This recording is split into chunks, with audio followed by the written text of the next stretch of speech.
유라시아 대륙의 동쪽 끝, 한반도 남단, 부산의 가덕도에서 신석기 시대 인골 48개 채가 발견되었다.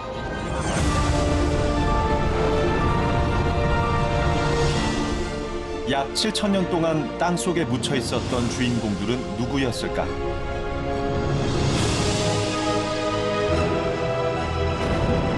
이들에 대한 DNA 검사 결과 전혀 예상하지 못한 사실이 밝혀졌다.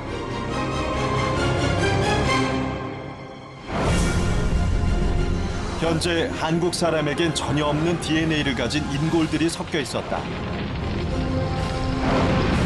그들은 과연 누구인가? 어디서 온 것일까?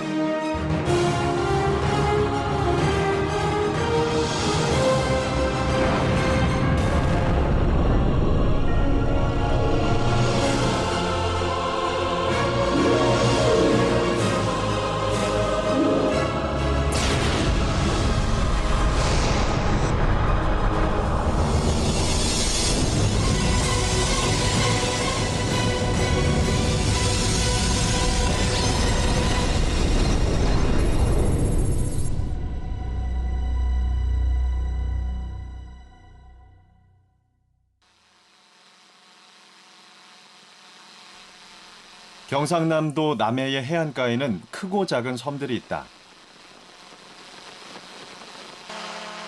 그중에서 남해와 낙동강 하구가 만나는 곳에 부산에서 가장 큰 섬 가덕도가 보인다.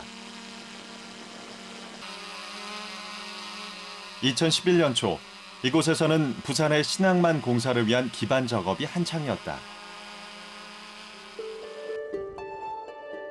그러나 얼마 안 있어 공사장에서는 다량의 신석기 시대 유물과 인골들이 쏟아져 나왔다.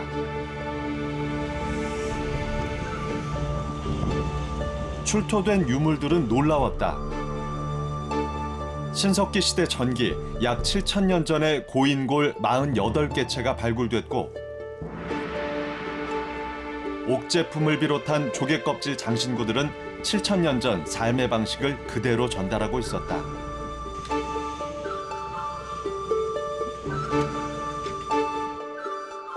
특히 고인골 48개 채의 발굴은 우리나라의 산성토질 특성상 놀라운 일이다.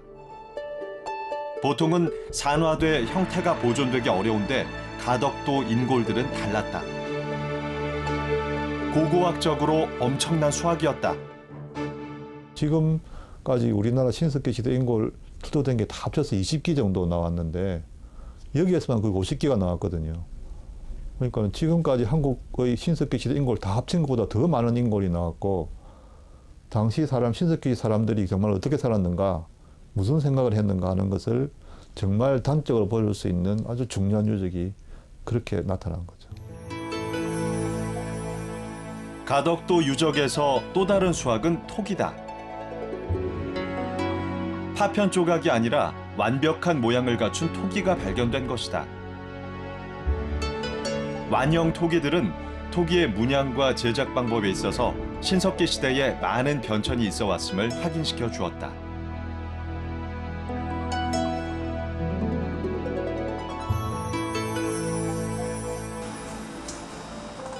또 다른 특이점은 인골들의 매장 방식이다. 48개 채의 인골들은 크게 두 가지 방식으로 묻혀 있었다. 하늘을 향해 얼굴을 두고 두 다리를 곧게 뻗은 매장법은 신전장이다.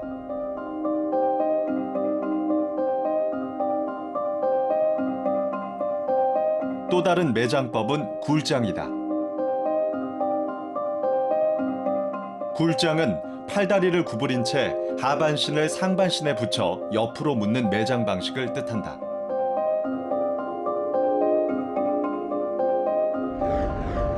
마치 태아의 자세와 비슷하다.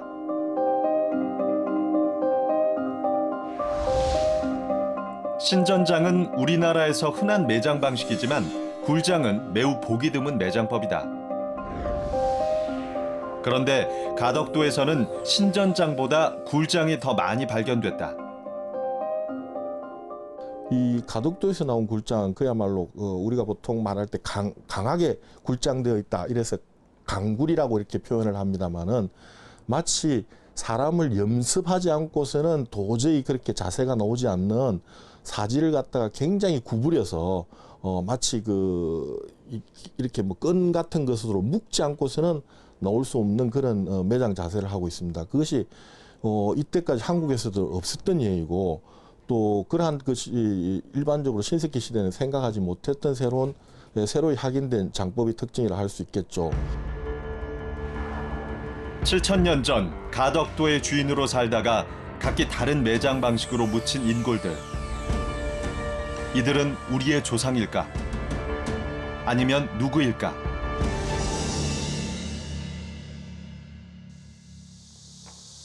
무더위가 한창이었던 지난해 여름. 국립현충원의 국방부 유해 발굴 감식단에서는 유해들의 분리 작업이 진행되고 있었다.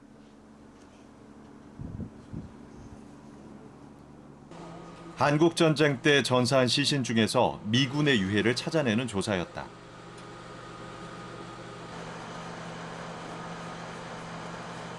유해들은 유품을 통해 1차 신원 확인을 한다. 유품이 없을 경우엔 전사자 신원을 확인하기 위해 다양한 방법이 동원된다.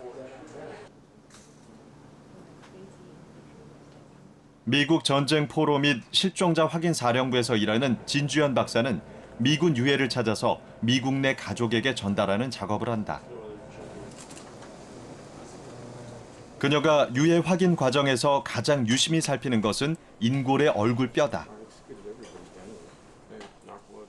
머리뼈 중에서도 얼굴뼈가 인종을 구분하는 데 가장 중요한 역할을 합니다. 왜냐하면 몸집 같은 경우는 인종과 상관없이 그 사람이 운동을 얼마나 했느냐, 혹은 무엇을 먹었느냐 이런 것에 따라서 달라질 수 있는데 얼굴뼈는 그렇지가 않거든요. 얼굴뼈 같은 경우는 유전자의 영향을 많이 받아서 만들어지기 때문에 인종 구분하는 데 가장 유용하게 쓰일 수 있습니다. 특히 얼굴뼈의 길이나 턱의 발달 정도, 코뼈의 높낮이 같은 것은 인종 구분의 중요한 단서가 된다.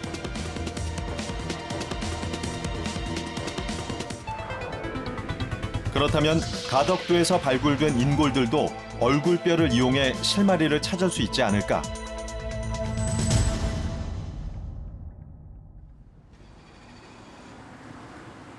가덕도 장학유적 발굴에 참여했던 동아대학교 고고미술사학과 팀에서 인골의 얼굴뼈를 살펴보기 위해 인골에 붙은 흙을 분리해봤다.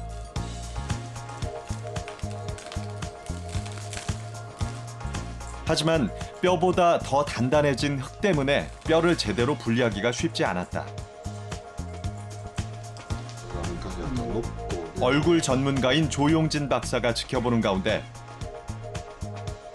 얼굴의 전체 형태를 파악하기 위해 고성능 3D 스캔을 해봤다. 그러나 여전히 머리뼈의 온전한 형태를 파악하기는 어려웠다.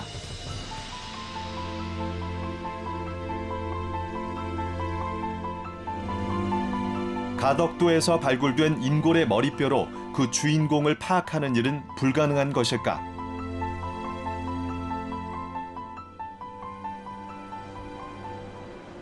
이번엔 컴퓨터 단층 촬영을 이용해봤다. 단층 촬영은 X선을 비춰 나타난 조직의 흡수율 차이를 계산해 물체의 단면도를 그리는 것이다.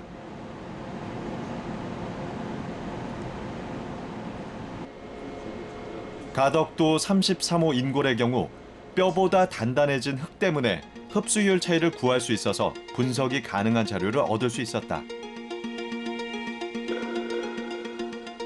붉은 부분이 단층 촬영으로 밝혀낸 뼈의 조직이다.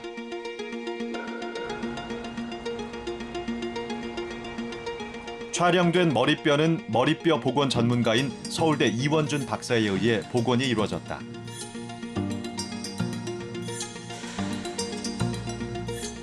컴퓨터 단층 촬영으로 촬영된 얼굴뼈에서 흙을 제거하고 뼈로 추정되는 영상만 모아봤다.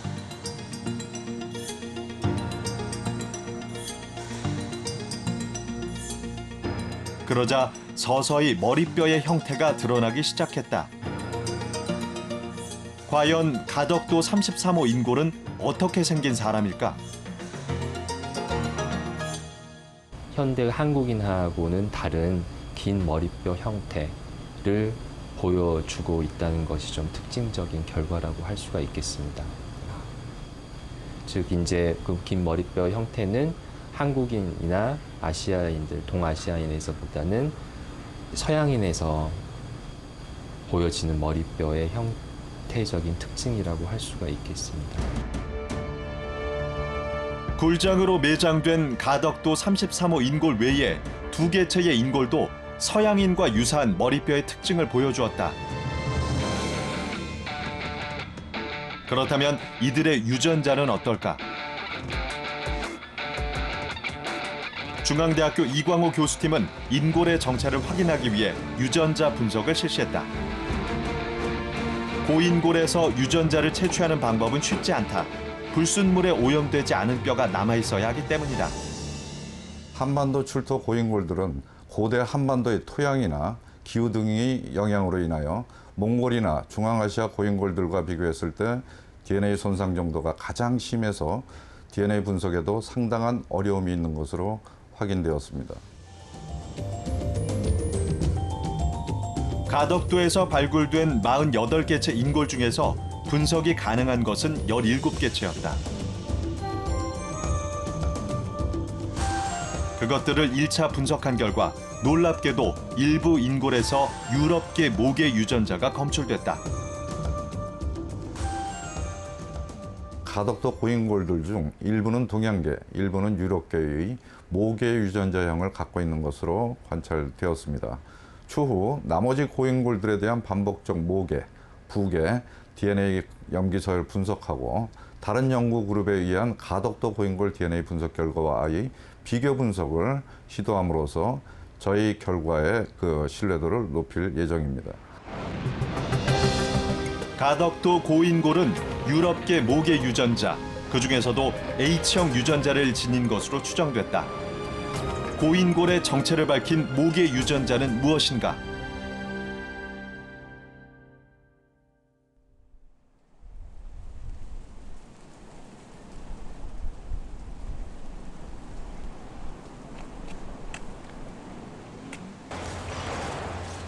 (1900년) 미국 영토가 된 하와이에는 폴리네시안을 비롯해 동양인, 유럽인 등 다양한 인종이 함께 살지만 그들의 출발은 20만 년 전 한 어머니로부터였다.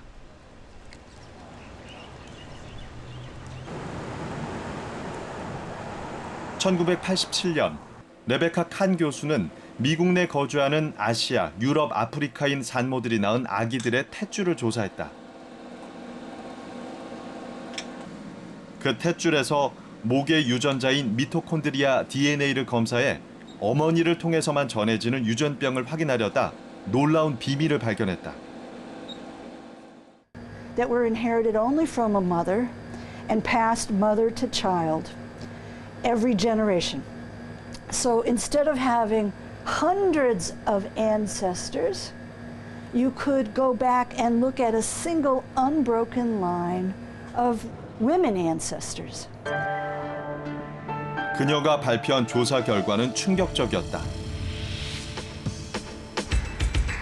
약 70억 명의 현생 인류가 아프리카의 한 여성을 공통의 조상으로 갖고 있다는 내용이었다.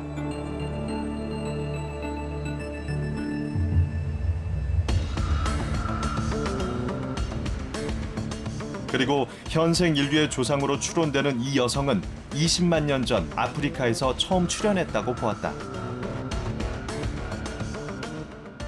It's very old. It's probably almost 200,000 years. And no matter where you come from, ultimately you can trace back that very special set of genes to this African great-great-great-great-great-great grandmother.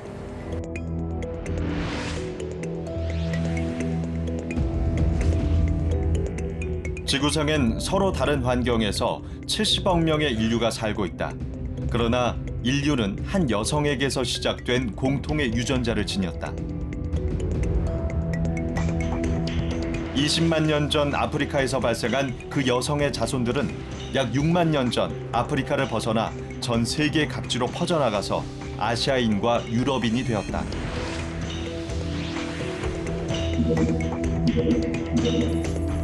아프리카를 출발한 현생 인류가 다양한 환경에 적응하며 수많은 돌연변이를 거쳐 지금과 같이 여러 유전 집단으로 분화된 것이다.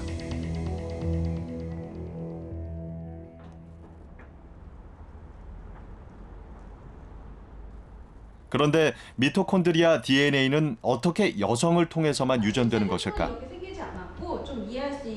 서울 노원고등학교 과학반 수업 시간.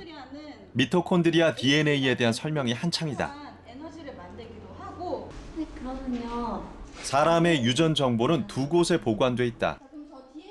대부분은 세포 내 핵에 있지만 세포 내 소기관인 미토콘드리아에도 조금 존재한다. 하나의 세포질 안에는 세포에 따라 다르지만 평균 수백여 개의 미토콘드리아가 있다. 그 미토콘드리아는 세포와는 독립적인 유전자를 갖는데 그것이 바로 미토콘드리아 DNA다.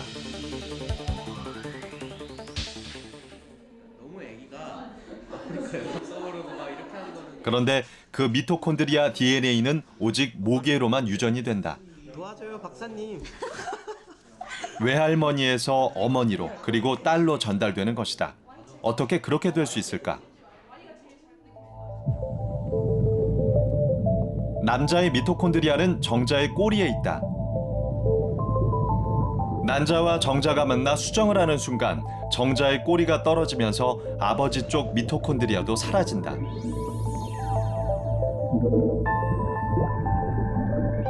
하지만 난자 쪽에 있는 어머니 쪽 미토콘드리아는 남아있어서 자녀에게 계속 전해진다.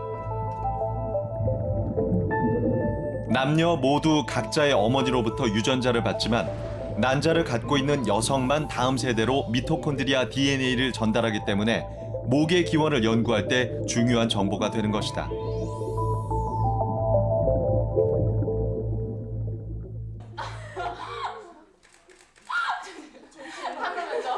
그렇다면 현재 한국 여성들은 어떤 미토콘드리아 DNA를 갖고 있을까? 누가 봐도 대한민국 20대 여성인 10명을 한자리에 모아봤다. 개인에게 동의를 받고 이들의 DNA를 조사해봤다. DNA 검사는 입안의 점막이나 침, 혈액, 머리카락 등 세포 어느 곳에서나 얻을 수 있다.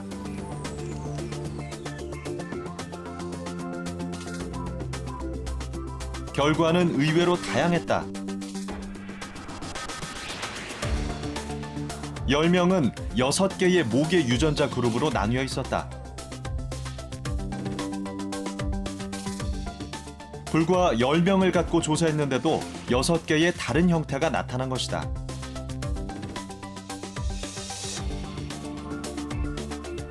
그렇다면 우리나라 사람들은 도대체 몇 개의 모계 유전자형으로 나뉘어 있을까? 10명의 여성들보다 더 다양할까?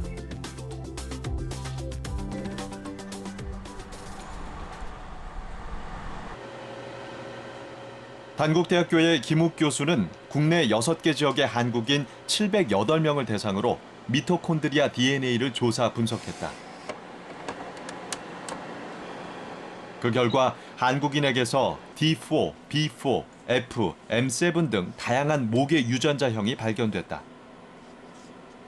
한국인 집단은 여러 그 계통의 그 집단이 시기적으로 다르게 한반도 내로 유입돼서 어느 시기부터는 동질성을 가지고 한반도와 만주 내에서 한국인 집단끼리 이제 주로 결혼하고 집단을 이루고 문화를 공유했기 때문에 적어도 한 8개 내지 9개의 서로 다른 계통이 우리 한국인을 이룬 계통이 아닌가 저는 그렇게 추측하고 있습니다. 그러나 김욱 교수의 미토콘드리아 DNA 조사를 포함해 그 어떤 모계 유전자 조사에서도 H형의 유전자를 가진 한국인은 없었다. 그렇다면 가덕도의 7,000년 전 인골은 누구의 것일까?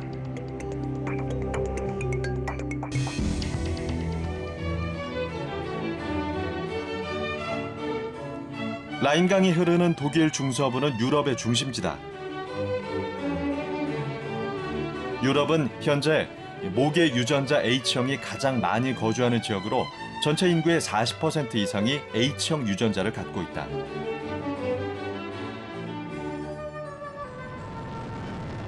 H형 유전자를 보다 자세히 알아보기 위해 독일의 마인츠 대학을 찾았다. 중세 때 대학 도시였던 마인츠는 1946년 구텐베르크 대학이 설립되면서 그때의 명성을 이어가고 있다. 이곳에서 유럽인들의 H형 유전자를 전문적으로 연구하는 구이도 브란트 박사를 만났다. Haplogruppe H ist nicht nur die häufigste Haplogruppe heutzutage in Europa, sie ist mit derzeit über 800 identifizierten Subhaplogruppen auch die variantenreichste. Und es wird vermutet nach derzeitigen Erkenntnissen, dass sich diese Häufigkeit und diese Variabilität dass die sich durch eine komplexe Entstehungsgeschichte entwickelt hat. H형 모계 유전자의 역사는 2만 년 전에서 4만 년 전까지 거슬러 올라간다. 학자들은 H형 유전자가 발칸 반도를 포함한 근동 지역에서 발생해 유럽으로 확산됐다고 추정한다. 현재는 유럽에서 가장 많이 발견되고 동쪽으로 인도 서북부까지 분포돼 있다고 본다.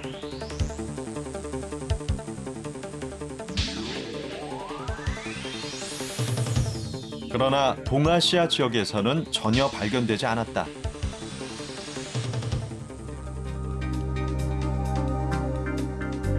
오늘날 유럽 전역에 넓게 분포돼 있는 H형 유전자지만 800개 이상의 변이가 있는 만큼 현재 유럽에서 사라진 H형 유전자도 있다. Anhand von prähistorischen Daten, also der Analyse prähistorischen Skelettmaterials, die uns direkte Einblicke in die genetische Zusammensetzung prähistorischer Gesellschaften ermöglicht, wissen wir, dass mit den frühen Bauern, mit der Entwicklung der Landwirtschaft und Ackerbau in Zentraleuropa, wir ganz spezifische Haarlinien haben. 특수한 모계 유전자 H를 가진 집단은 누구였을까?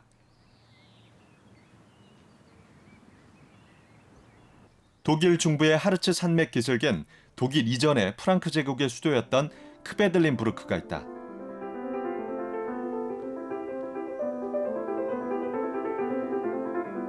세계 문화유산으로 지정된 도시답게 고풍스럽고 정교한 목조주택에서 한때 독일의 중심 도시였음을 느끼게 한다.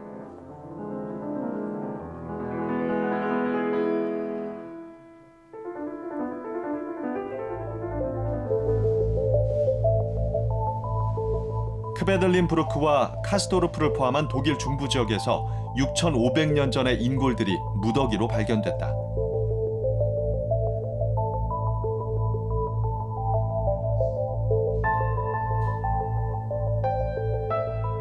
그들은 줄무늬 토기를 사용한 신석기인이었다. 학자들은 그들을 가리켜 독일의 첫 농경 문화를 갖고 온 LBK, 즉 줄무늬 토기인이라고 부른다.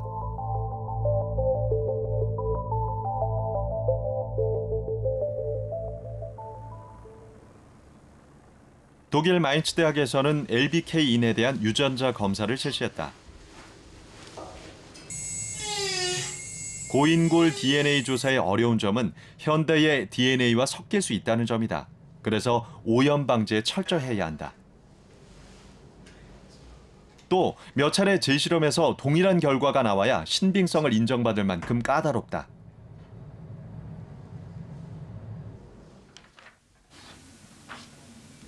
마인츠 대학의 부르거 교수는 LBK 지역에서 발굴된 고인골에서 현대 유럽인에게 드문 다양한 H형 유전자를 발견했다.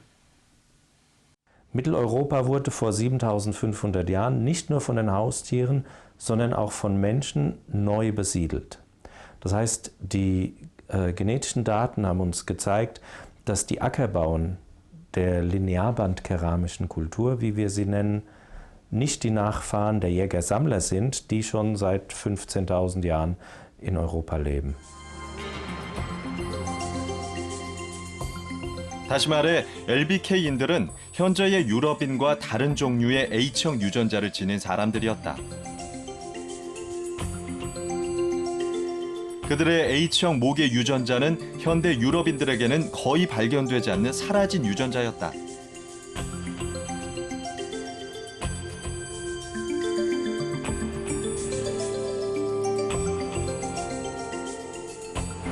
그렇다면 혹시 사라진 H형 유전자의 LBK인들과 부산 가덕도 인골의 연관성은 없을까?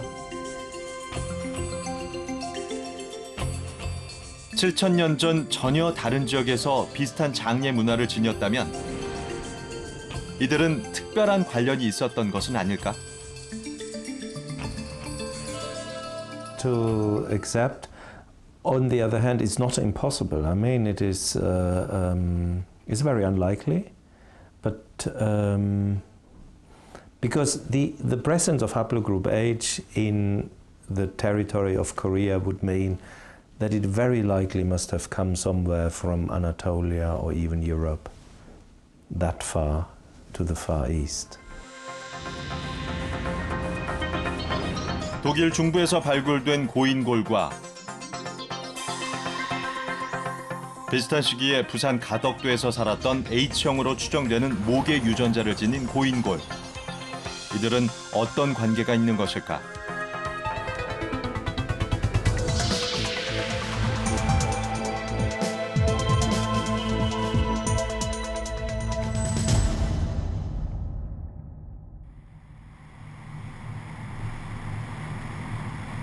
동아시아 내륙 깊숙이 자리한 몽골은 국토의 80%가 목초지로 이루어진 나라다. 20여 년 전에 민주공화제가 됐지만 외부 세계에는 칭기즈칸의 고향 몽골 제국으로 더 많이 알려져 있다.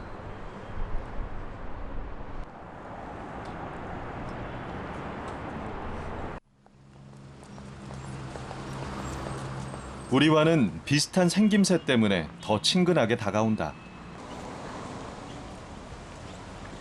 그런데 이곳에 뜻밖의 흔적이 있었다.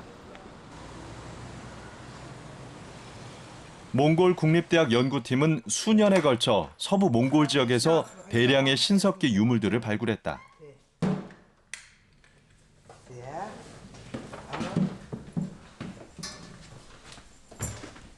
그중엔 형태가 온전한 남성 인골도 발견됐다.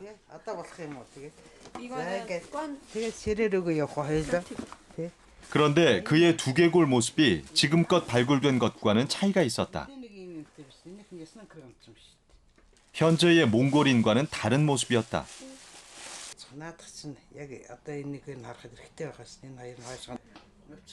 이 사람은 누구일까?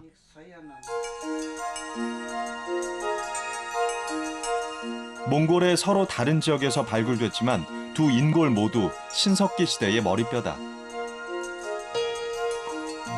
그런데 둘을 비교해보면 뚜렷한 차이점이 보인다. 서몽골에서 발굴된 고인골의 눈뼈가 더 깊이 파였고 콧대도 더 높다. Нэгдүгээр нь баруун Монгол буюу одоо баруун өмнөд Монгол гэж хэлэхэд Монголын баруун өмнөд хэсгээ золдсон энэ гавлын эсвэл одоо антропологийн хэллэгээр бол одоо юуны Европын одоо хүн амтай маш одоо ялангуяа Европын эртний хүн амтай за тэр тусмаа одоо бидний одоо үзэж байгаагаар Европын юуны дээд палеолитийн сүүл тийм ээ үеийн хүн ам буюу Кромион маягийн хүн гэж одоо сонгодог одоо ийм Европ төрхийн хүн гэж ингэж хэлж болох ийм одоо олдор олдсон байхад 학교 측에 양해를 구하고 서부 몽골에서 발견된 남성의 뼈 일부를 한국으로 가져와 모계 유전자 분석을 해보았다.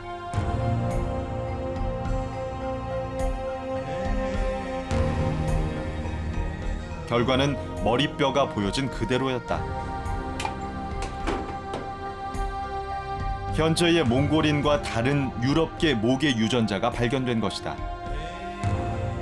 이 결과는 현대 유럽인의 조상 중 일부가 최소한 신석기 시대 몽골, 한반도 등의 동아시아에서도 생존했었다는 사실을 의미하고 있다고 할 수 있을 것입니다. 또한 이 결과를 가덕도 고인골 DNA 분석 결과 종합하면 최소한 신석기 시대부터 한반도와 몽골의 일부 집단 간에 유전적 교류가 있었을 가능성을 암시하고 있다고도 설명할 수 있을 것입니다. 부산 가덕도와 서몽골에서 발견된 유럽계 모계 유전자를 지닌 인골들. 그들이 말하는 것은 무엇일까?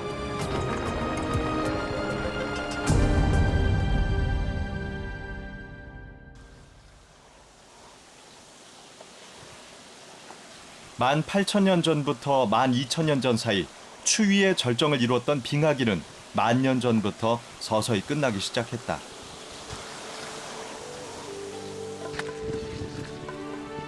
북위 40도까지 덮였던 두꺼운 얼음이 녹으면서 지구의 기후는 급격한 변화를 겪었다.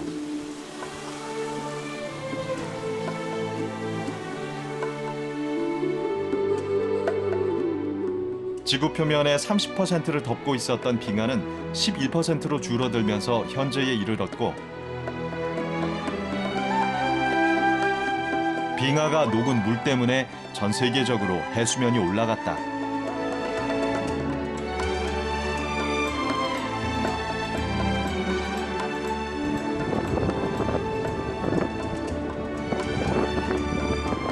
해수면의 변동은 지구의 동식물 분포에도 변화를 가져왔다.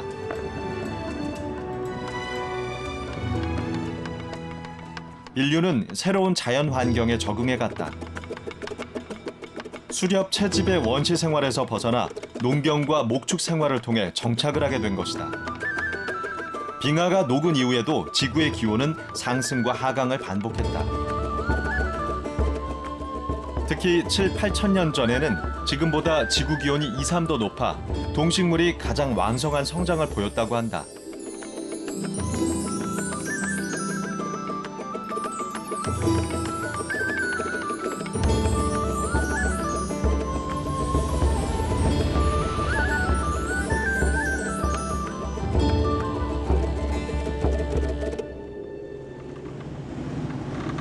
빙하기 이후 기후 변화의 흔적은 세계 곳곳에서 볼 수 있다.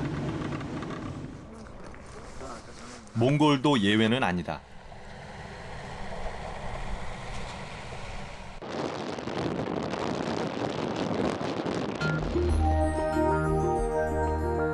몽골 울란바토르에서 남서쪽으로 500km 떨어진 울란 호수에 과거 기후에 대한 단서가 남아있다.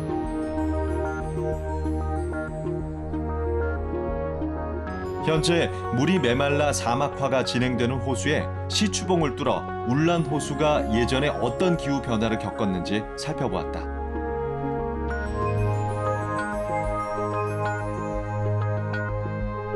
분석 결과 시추봉에서 채취한 흙에서 장마가 빈번했던 흔적으로 보이는 여름 장마 기후대 패턴이 발견됐다. 현재는 지금 만주 지역에서 이제 8월 말이면 끝내게 되는데, 지금으로부터 약 9,000년 전에는 이러한 동아시아 여름 장마 기후대가 몽골 지역까지 아주 급격하게 북상해서 거기에 엄청난 영향을 미쳤다는 것을 저희가 발견해냈고요. 우리나라의 여름 장마는 7월 말에서 8월에 엄청난 양의 비를 쏟아붓는다. 그런데 최대 빙하기가 끝난 이후 홀로세에 접어들었던 시기에는 몽골에서도 장맛비가 내렸다.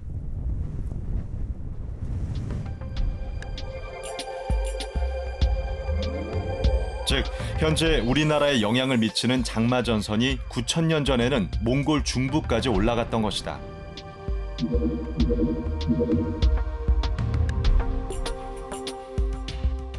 지금으로부터 약 9,000년 전에서 한 4,000년 전 사이에는 오늘날에 비해서도 훨씬 몽골 지역이 휴미드하고, 다시 말해서 수빈하고 온난했던 그런 기후 패턴이 존재했었다는 것을 저희가 알 수 있었습니다. 빙하기가 끝나고 9,000년 전에서 4,000년 전 사이 몽골 남부는 지금과 같은 사막지대가 아니었다.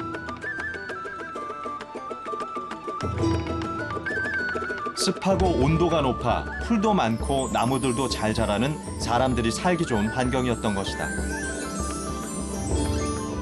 이때를 학자들은 홀롯의 기후 최적기라고 부른다.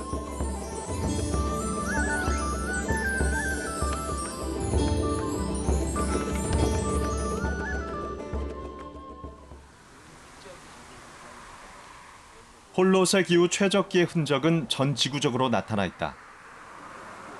강원도 강릉의 자연 호수이자 석호인 순포계호도 그런 곳 중 하나다.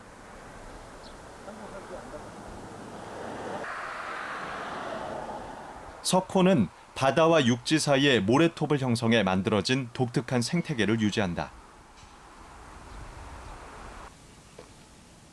서울대학교 박정재 교수는 호수의 퇴적물을 채취해 고기후를 연구해왔다.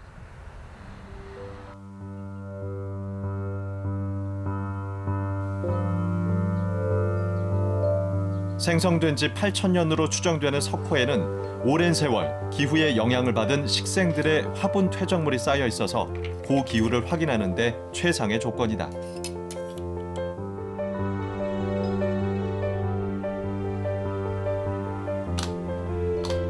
순포계호에서 채취한 퇴적물들을 토대로 우리나라의 고기후를 분석해봤다.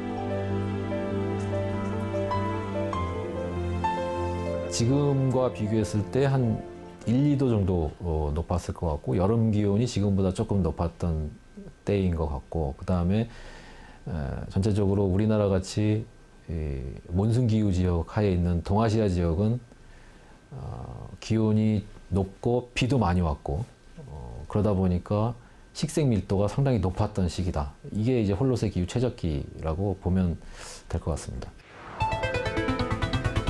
그렇다면 홀롯의 기후 최적기와 가덕도 인골은 어떤 연관이 있는 것일까?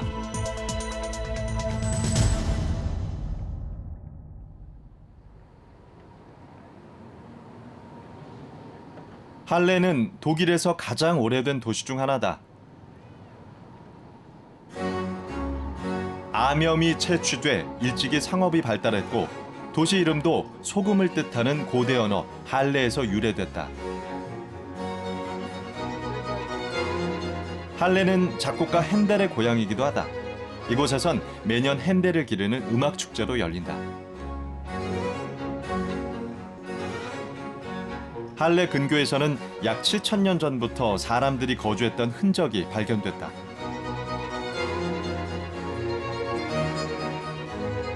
그리고 그곳의 유물들이 이곳 할레의 선사박물관에 전시돼 있다.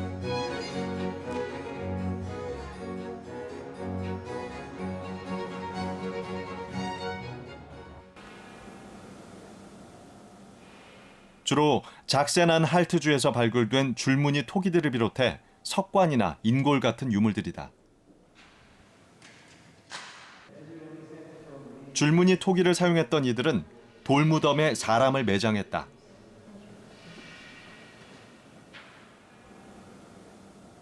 그 주변 웅덩이에는 정착 생활을 보여주는 가축의 뼈들도 함께 묻었다.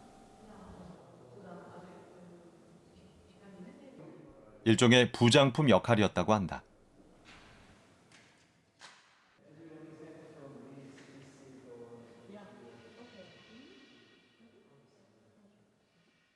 Die ersten neolithischen Farmer, die ersten neolithischen Bauern, die nach Deutschland kommen, nennen wir Bandkeramiker, aufgrund ihrer Gefäße mit bandartigen Verzierungen. Sie kommen aus Ungarn und besiedeln ganz Mitteleuropa in nur 190 bis 200 Jahren. 유럽의 첫 농경 문화를 이룩한 줄무늬 토기인들은 중동 지역에서 1,500년 전에 발생해 7,500년 전 독일 중부에 성공적으로 정착했다.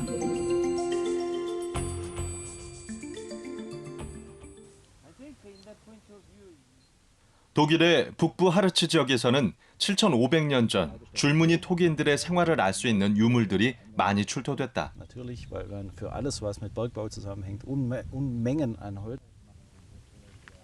이들은 현재 우리가 생각하는 것보다 훨씬 더 생활 수준이 높았다고 한다. Eine komplett entwickelte bäuerliche Gesellschaft mit aufwendigen sozialen Strukturen, mit aufwendigen Bausystemen, mit ganz gezielter Nutzung von Landschaft, und zwar sehr explizit genutzter Landschaft. Die Leute konnten tatsächlich von der Oberfläche her entscheiden, wo die besten Böden sind, und haben sich keinen Meter darüber hinaus bewegt, weil es sich nicht gelohnt hat, dort anzubauen. Die kannten sich mit ihrer Landschaft perfekt aus. 북부 하르츠 지역은 정착해 농경 생활을 하기에 최적의 장소였다.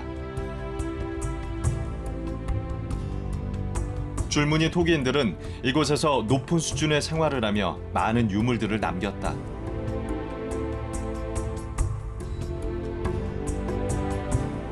할레 선사박물관에 전시된 이들의 유물은 무척 정교하고 아름답다.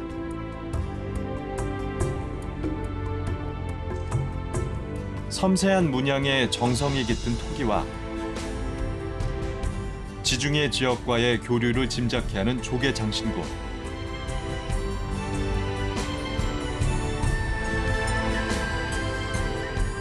그리고 7,500년 전부터 4,200년 전까지 사용됐던 갖가지 모양의 도끼 3,700여 개가 전시돼 있다.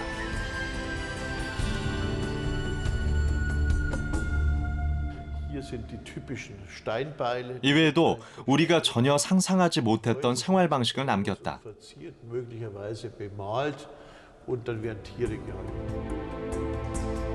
줄무늬 토기인들의 거주지는 땅에서 올라간 고상식 가옥이었다. 3층 규모의 길이가 40m나 됐던 가옥엔 긴 복도가 있었고 여러 가족이 함께 생활했다.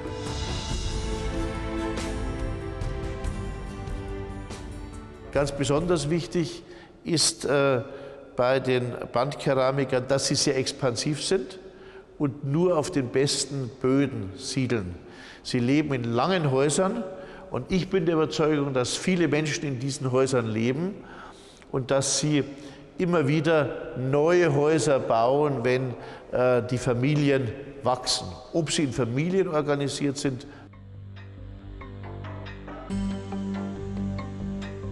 이들이 남긴 유물에는 길이 20m, 폭 3m의 거대한 규모의 돌무덤도 있었다.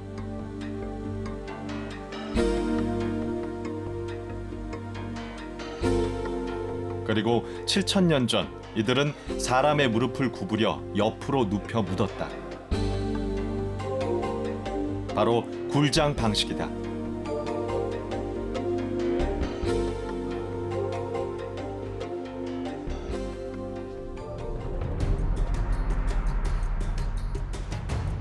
독일 중부지방에서 무려 8,600km나 떨어진 한반도 남쪽의 가덕도에서 약 7,000년 전에 살았던 사람들은 이들과 어떤 관계가 있을까? 비슷한 시기에 살았던 두 집단은 놀랍게도 유사한 유물들을 많이 남겼다. 완형의 토기에서 보여주는 정교한 줄무늬들.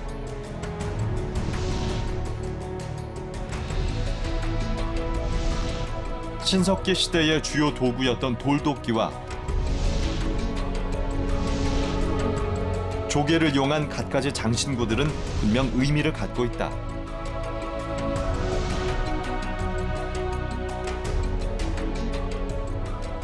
우리의 문화는 여기 어떤 좁은 공간에서 이루어진 문화가 아니라 다양한 문화 요소들이 합쳐져서 이루어진 것인데, 그 밖에서 들어오는 다양한 그 문화 요소들 중에 하나가 H 유전자를 가진 사람들과의 접촉의 결과에서 또 한 번 건너서 온다면은 그 H 유전자가 나타날 가능성은 절대 아니다. 그렇게 말할 수 없다는 겁니다. 부산 가덕도에서 발견된 유럽계 모계 유전자를 가진 고인골과 서몽골의 유럽계 인골, 그리고 중부 유럽에서 발굴된 농경 문화를 꽃피운 줄무늬 토기인. 그들 간의 연관성을 풀어가는 것은 이제 우리에게 남은 과제다.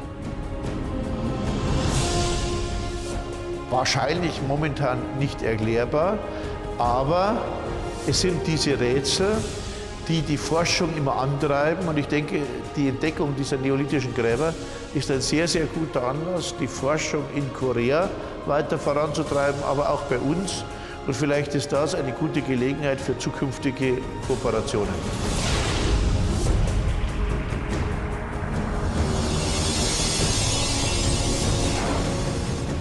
부산 가덕도에서 발굴된 7,000년 전의 유골들. 그들은 한때 이 땅의 주인이었다. 그들은 묻는다. 자신들은 누구이며 어떻게 이 땅에 왔는지. 목의 유전자가 같은 7,000년 전 유럽의 인골과는 어떤 관계가 있는지.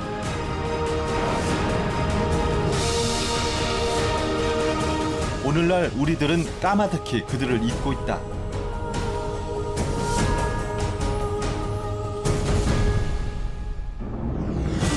그러나 그들은 분명 7,000년 전 한반도의 주인이었다. 그들은 어디로 간 것일까?